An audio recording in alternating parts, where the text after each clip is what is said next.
My approach is to take our everyday experience of money and go from there into the system, and hopefully by doing that to show people there are chronic endemic problems in the system. So where does our money come from? That's a good question to start with. And our money is, for all intents and purposes, our medium of exchange. We buy and sell stuff, and we earn it, save it, lend it, and so on. And it comes in two forms as far as we, the users, are concerned.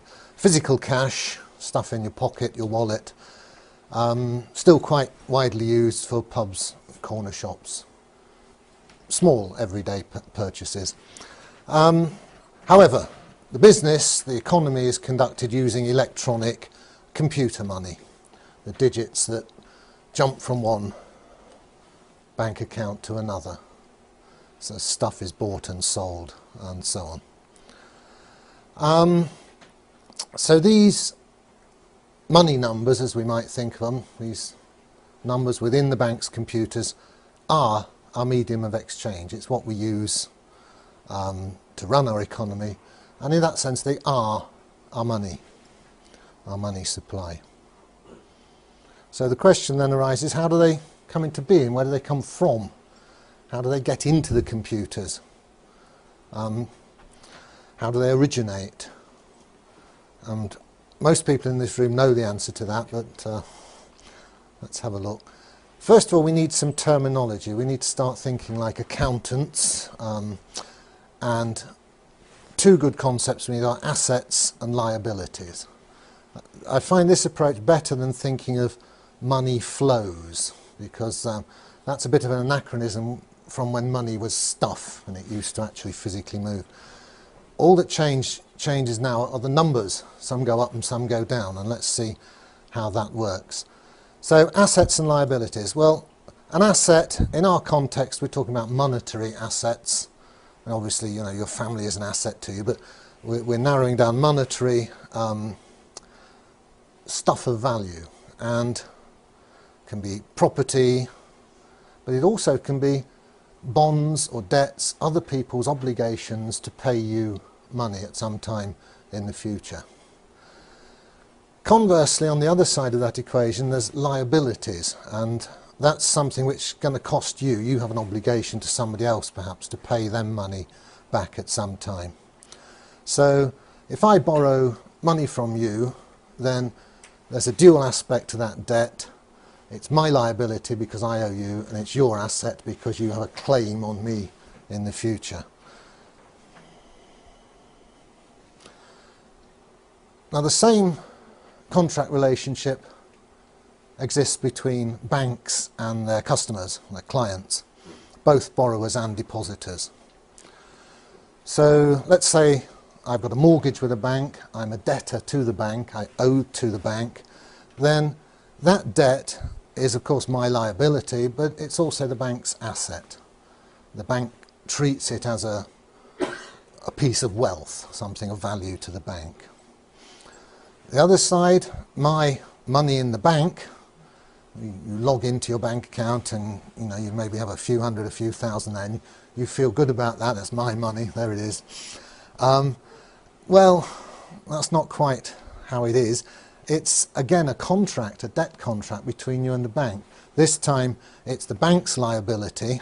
They might need to hand over some real money to you if you come into the bank and demand it, and it's your asset.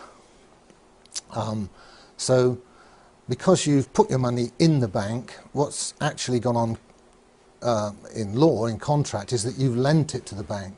The bank now has use of it. It's not your cash anymore. So try to think in terms of assets, liabilities and contracts between parties.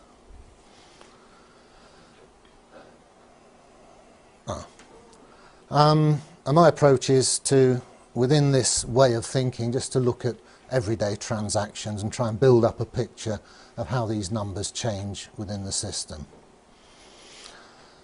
So we look at what's called the bank's balance sheets, and we'll go on to that in the next slide. What is a balance sheet? It's just an accounting convention where you list on one side of the paper, one side of the computer screen, all the assets of an entity, and on the other side all its liabilities.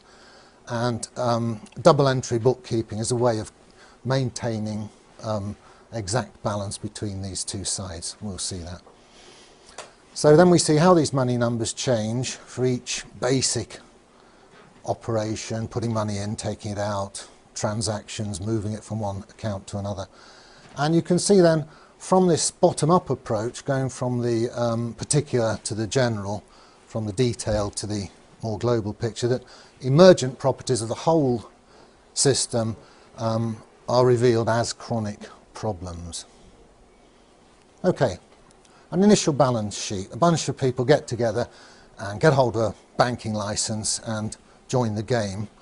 This is their initial balance sheet. Their assets start off as all the money that the investors put in as shareholders. That goes to an account at the Bank of England.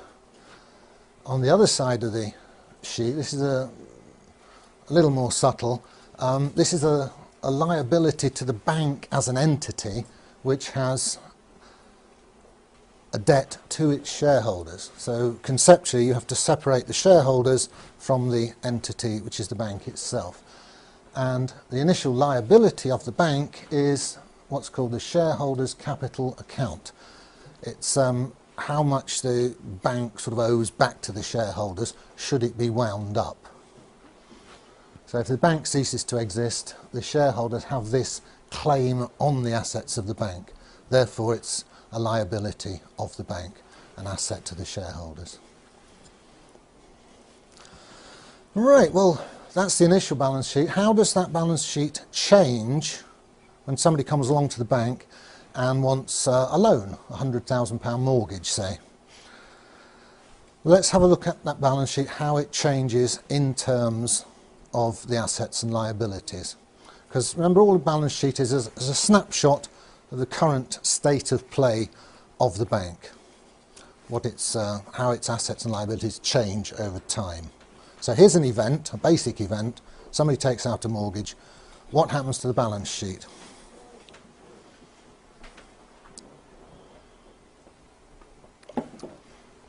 Well, very schematically, this.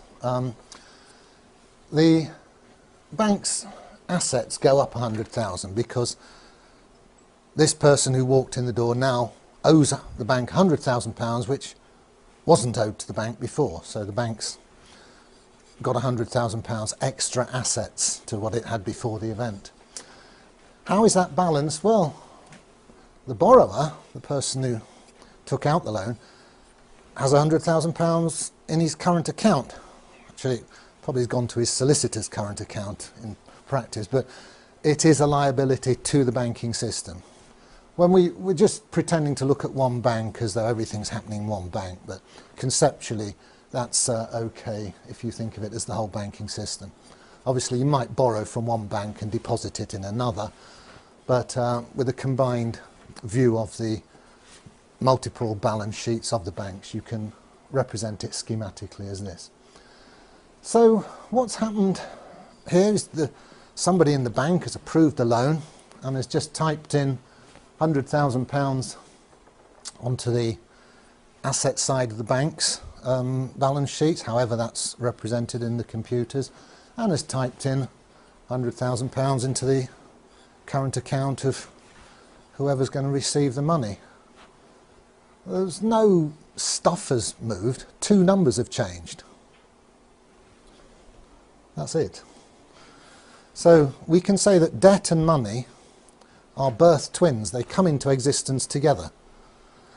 When a new loan is made, the debt and the money come into being in equal measure on opposite sides of the balance sheet. So the balance sheet is expanded in tandem, new accounting entries of debt numbers and money numbers.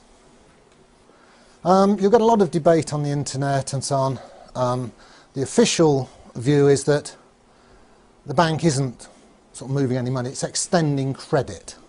Well, you can look at it that way, but in a pragmatic sense, as money users, we've got these numbers We just borrowed them from the bank. New numbers have sprung up in our account, and we can spend them. They're perfectly good. In a strong sense, they are money. They are a medium of exchange. Ask yourself, what's in your bank account? I got that from that advert that was going around at the time, what's in your wallet?